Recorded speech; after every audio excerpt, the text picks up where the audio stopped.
Poutine porte une attention particulière à la France, où se déroule au printemps 2017 une élection présidentielle décisive. Le favori, Emmanuel Macron, candidat le moins favorable à Moscou, est soudain attaqué. Des ordinateurs sont hackés.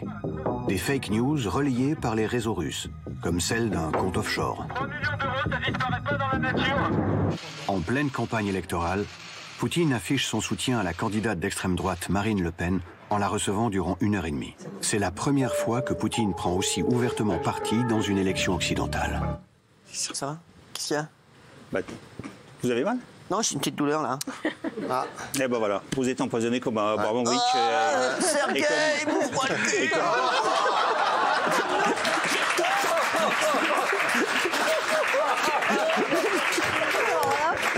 Sergueï, qu'est-ce que vous avez pensé du reportage hier sur M6? Moi, je l'ai trouvé très bien. D'ailleurs, je connais ce reportage. J'ai travaillé avec Enquête Exclusive. Ils sont venus chez moi à Champs-Rousse faire une interview il y a 3 ans, je crois. D'accord. Et Ligne de front de Bernard de la Villardière, c'est des journalistes qui sont très sérieux, qui ont...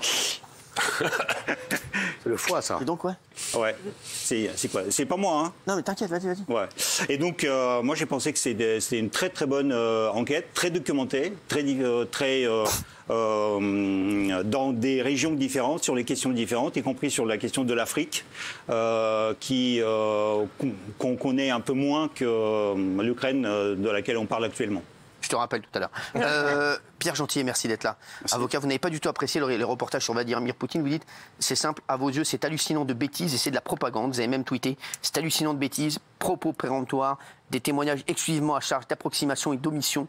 Résumé, Poutine, gros méchant, bourrin, psychopathe et occidentaux non coupables. Oui, vous êtes trop d'accord avec votre tweet? C'est normal. Ça paraît très surprenant que je ne le sois pas. Non, mais puis ça ne me surprend pas non plus que vous soyez effectivement... que ce documentaire vous ait plu, parce que effectivement, c'est un documentaire qui est...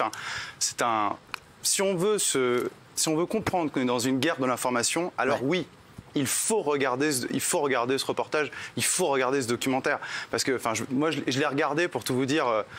J'ai perdu mon temps et en même temps, je me dis que ça servira peut-être après pour des exemples de ce qu'on peut faire comme propagande occidentale. Parce qu'il y a de la propagande russe, c'est une évidence, mais il y a aussi la propagande occidentale. C'est digne d'un dessin animé pour enfants de 4 ans. Je veux dire, c'est du Walt Disney. C'est-à-dire qu'on a Poutine, ce que je vous disais, gros méchant, c'est Poutine ne croit qu'au rapport de force. Les Américains, non. Les Américains, les Occidentaux, ils ne croient pas au rapport de force. C'est la diplomatie des bisous, c'est bien connu. Donc, si vous voulez, Vladimir Poutine, c'est vraiment le méchant, et de l'autre côté, les Occidentaux, bon, ils essaient de faire des efforts, ils essaient de sauver les pauvres pays qui sont agressés, qui sont attaqués autour.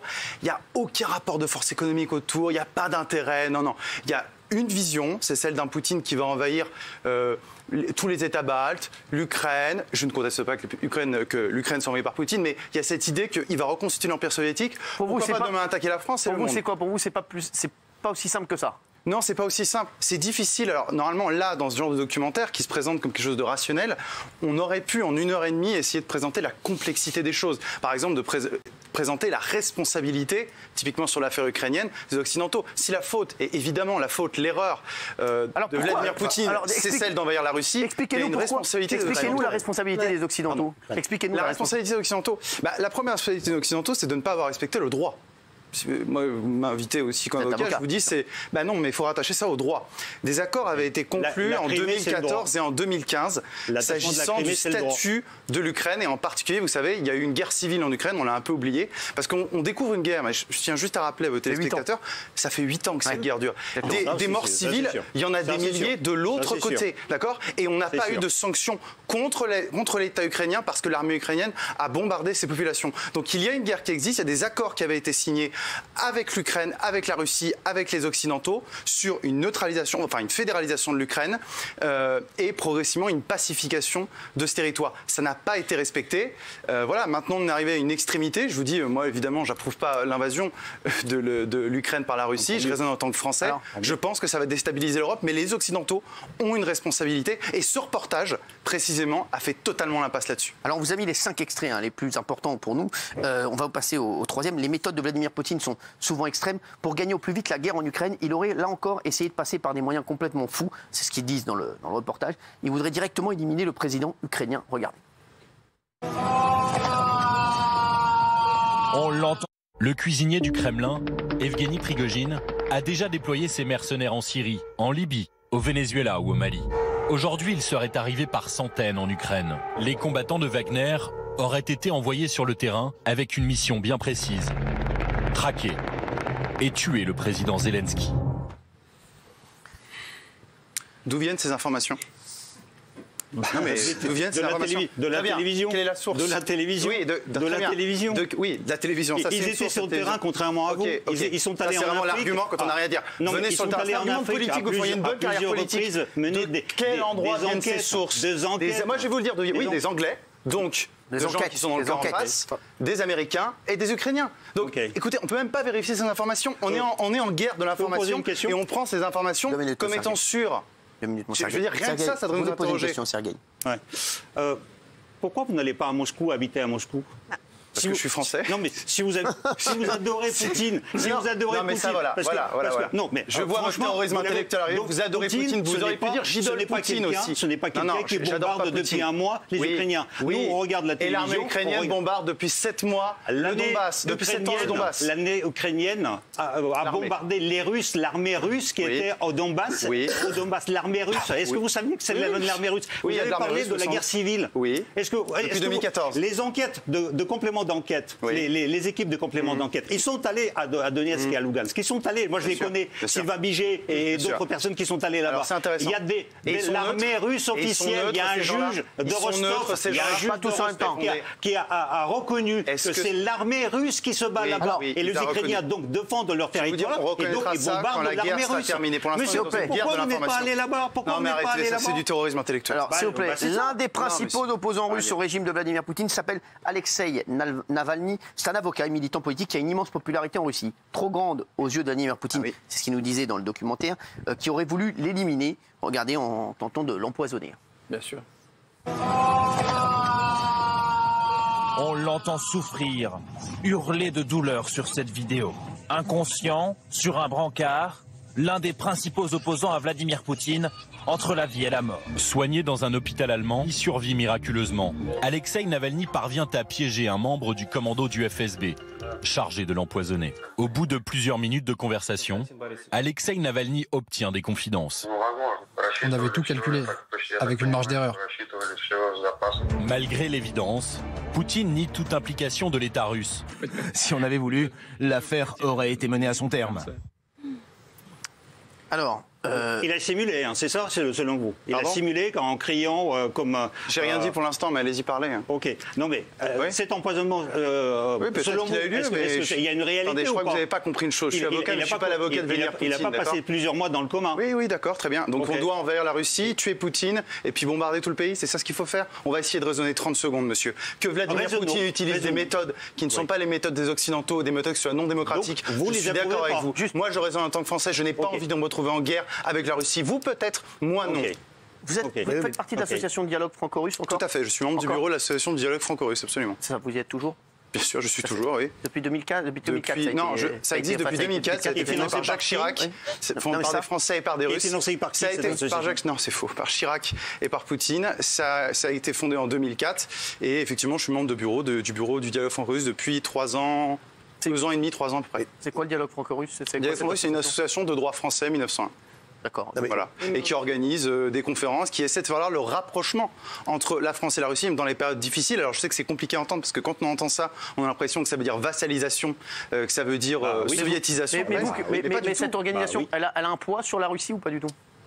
Non, elle n'a pas un poids sur la Russie. Non, elle s'adresse à une association française. L'association française, c'est plutôt essayer justement de sensibiliser les Français des thématiques internationales, de géopolitique, pour leur donner des clés de lecture peut-être différentes de celles qu'on a l'habitude d'entendre. Et je me réjouis que cette association continue à faire son travail. Vous avez des infos, je crois. Oui, là où je suis d'accord avec vous, et je ne suis pas d'accord avec Sergueï, c'est au niveau des reportages télé.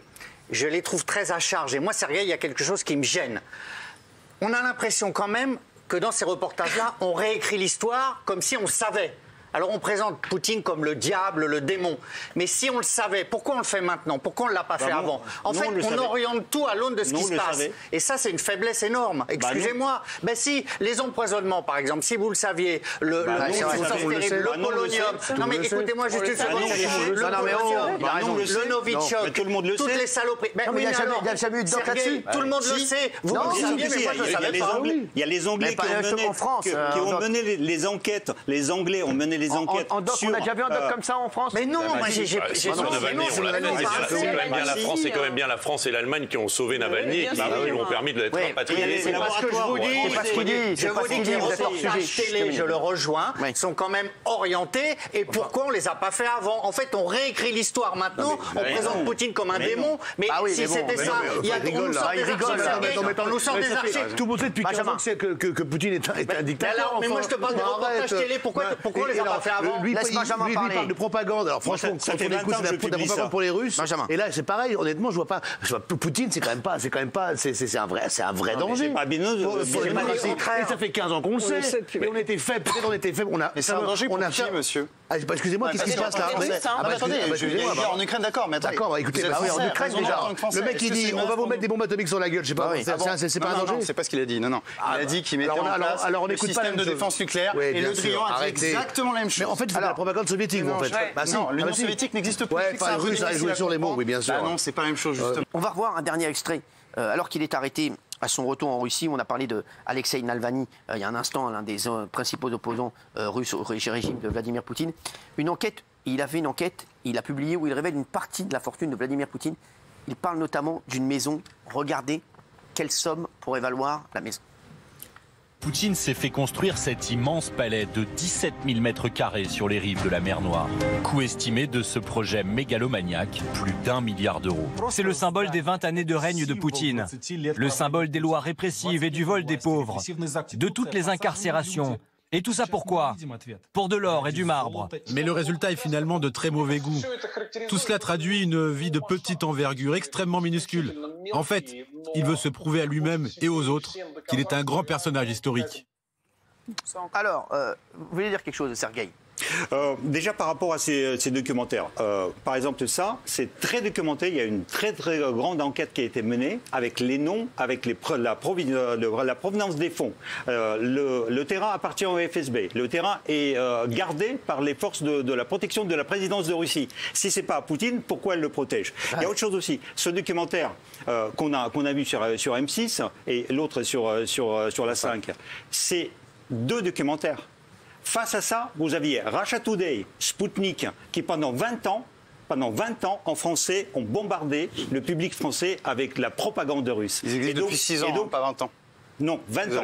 20 ans. Non, RT n'existait pas depuis 20 ans en France. Ça existe. RIA Today, RIA Novosti existait avant Sputnik et avant Russia Today. Mais RIA Novosti, ça existait depuis 20 ans. Et même du temps de l'Union soviétique.